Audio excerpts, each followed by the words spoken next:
Magandang buhay mga kalahi, I'm back. Welcome again into my another new video. So in this video today ay pag-uusapan nga natin is about the reason why kung bakit tayo nag-stop sa pag-upload ng YouTube video, no? So may mga dahilan kasi at nagko-cause sa akin ng harassment sa YouTube, no?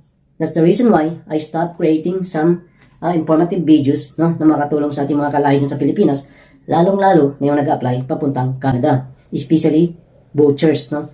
So but this time around is as I browsed my YouTube channel yesterday, so marami nga tayong nabasang comment, no, and as you can see in my screen, no, so marami siguro mga nakami sa akin dito, lalong-lalo ng mga followers natin, no, na gusto makapag-Canada. So this time ay gusto ko po kayong inform lahat, no, na ang inyong lingkod po is nagbago ng career, but that doesn't mean na tayo po ay titigil sa paghatid ng mga informative videos sa ating mga kababayan o kalahi sa Pilipinas o saan mang dako ng abroad, no, nagtatrabaho para makapag-apply papunta dito sa Canada.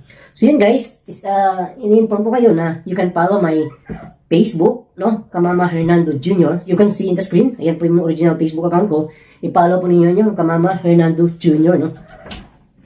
So I inform everyone, no, sa mga nakapollow sa akin sa YouTube, you can also follow my Facebook. At ito po yung original account natin, no, Kamama Iranis Hernando Jr. So dito po ako laging active at dito po tayo gagawa ng mga video, no, na makahatid sa inyo ng mga tips and ideas kung ano mga dapat nyo gawin, lalong-lalo na yung mga interested, no, butchers or aspiring butchers mag-apply dito papuntang Canada. Tulad ng sinabi ko a while ago, nag-change po tayo ng career, no, but that doesn't mean is titigil na po ako sa paghatid ng mga information sa inyo paano mag-apply dito sa papuntang Canada as a butchers, no, or you can gain more useful information sa ating mga video, no. Hindi lang po siya pang butchers.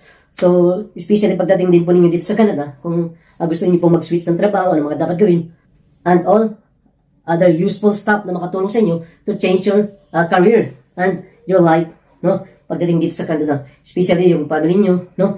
So yun guys, so yun mga kalay, sa mga nag-message sa YouTube. I'm very sorry, no, kung di po ako nakapag-reply doon dahil nga mayroon po tayong personal reason, kaya po tayo ay nag-stop muna sa paghatid ng mga useful content, no, na katulong sa inyo, especially sa ating mga kabayan na gusto mag-Canada, no. But somehow this time around is babawi tayo sa inyo, and you can always watch me in my Facebook, no, para maghatid sa inyo ng mga useful information at tips and ideas kung ano mga dapat niyo gawin para kayo po ay matanggap at makarating dito ng Canada, no. So yun, thank you as always, no, sa suporta. And then, so abangan niyo po ninyo ang aking susunod na video. It's all about the reason why kung bakit ang tao or kung bakit ang applicant is nagpe-fail sa interview, and also reason why kung bakit hindi sila naging successful sa application nila pagdating sa agency at employer papuntang Canada. So if you're interested to find out why, you can watch this video. Thank you for watching mga kalay. So if you like this video, please like, follow, and share. Okay, so thank you so much, and God bless everyone. Bye!